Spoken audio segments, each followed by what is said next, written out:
लोकसभा चुनाव के चलते कांग्रेस पार्टी देवास शाजापुर लोकसभा में भरचक प्रचार प्रसार में जुटी हुई है। इसको लेकर भौरासा ब्लॉक कांग्रेस में भी प्रचार शुरू करने हेतु एक बैठक का आयोजन किया गया, जिसमें नगर कांग्रेस व ब्लॉक कांग्रेस के संयुक्त बैनर तले बैठक का आयोजन भौरासा की राठौर धर्मशाला में आयोजित हुआ। वहीं जिसमें पूर्व मंत्री सज्जन सिंह वर्मा, शहर कांग्रेस अध्यक्ष मनोज राजानी विशेष रूप से मौजूद रहे।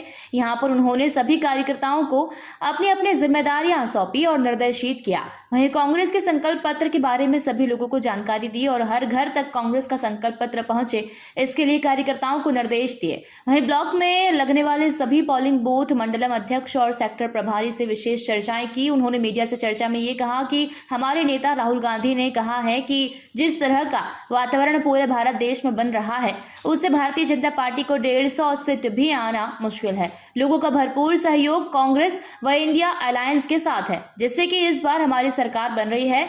वहीं बीजेपी के द्वारा कांग्रेस के प्रत्याशियों और कार्यकर्ताओं पर जो दबाव बनाया जा रहा है, उसकी भी निंदा की, जिस पर उन्होंने कहा कि भारतीय जनता पार्टी को लग गया है कि अब वह चुनाव नहीं जीत रहे हैं, जिसके बाद वह आम जनता, विपक्ष के कार्यकर्ता और नेताओं को धन बल व सरकारी अमलों के माध्यम से दबाने का कार्य कर रहे हैं, जो कि काफी निंदनीय है। इंदौर में भी कांग्रेस प्रत्याशी को डरा धमकाकर या किसी और तरह का प्रलोभन देकर मैदान से हटा दिया है, जिससे कि इंदौर के मतदाताओं में काफी ज्यादा आक्रोश है और निराशा है। वहीं इंदौर की जनता ने अब मन बना लिया है नोटा को वोट देने का। वहीं कांग्रेस के मैनिफेस्टो के बारे में सभी लोगों को जानकारी पूर्णतः प्रदान की गई। इस अवसर पर सभी कांग्रेसी कार्यकर्ता मौजूद रहे। भौरासा ब्लॉक कांग्रेस के वरिष्ठ जन और मंडलम सेक्टर के पदाधिकारियों की एक महत्वपूर्ण बैठक थी। चुनावी रणनीति के संदर्भ में चर्चा हुई और मैं समझता हूं कि बड़ी परिपक्व रणनीति बनी है और भौरासा ब्लॉक को हम डंके की चोट पर जीतेंगे। इसलिए जीतेंगे कि भाजपा से मोहभंग हो गया है। मंदिर, मस्जिद, गुरुद्वारे से लोगों को नौकरी नहीं मिलती, किसान की खेती का मूल्य नहीं मिलता। वादा किया है भाजपा की मोदी सरकार ने, झूठे निकले हैं। ना किसान को उसकी फसल का दुगना मूल्य मिला, ना उसके पढ़े लिखे बेटे को रोजगार मिला, नौकरी मिली, ना महंगाई कम हुई। ये सारे वादों पे झूठी साबित हुई है और इस समय फिर से लोग कांग्रेस की तरफ देख रहे हैं। तो हमारा लक्ष्य है कि एक एक घर में हमारा कार्यकर्ता पहुंच के हमारी अपील और हमारा जो संकल्प पत्र है, जो महिलाओं के लिए हम 8,500 रुपये महीना देंगे, वो ग्रेजुएट बच्चे के लिए 8,500 रुपये महीना देंगे, हर किसान की फसल का MSP, हर फसल का MSP मिनिमम सपोर्ट प्राइस जारी करेंगे।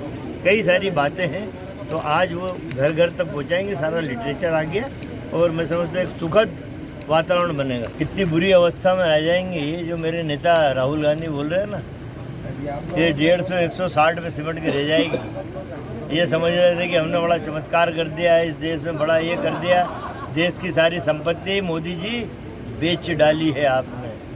आपका एक भी काम बता दो, नहीं मिलेगा। आपने, बीजेपी ने भाईचारे को नष्ट किया है। अरे कांग्रेस ने तो वो मुस्लिम लीग का बना दिया।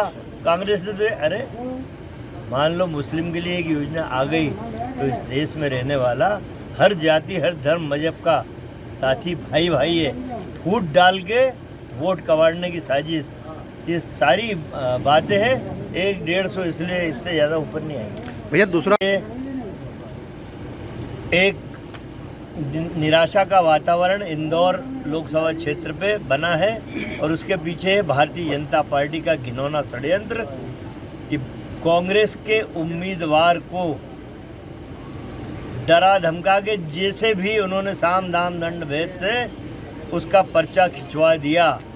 ये बात इंदौर को नागवार गुजरी है। इंदौर माँ अहिल्या की नगरी मानी जाती है। माँ अहिल्या न्याय की देवी है, जिसका पूरे भारत और पूरे संसार में उसके न्याय की लोकप्रियता है। उस न्याय के शहर में, उस देवी के शहर में अन्याय की नई परिभाषा भाजपा ने लिखी है, तो वहाँ का नागरिक आक्रोशित है, क्षुब्ध है, क्रोधित है।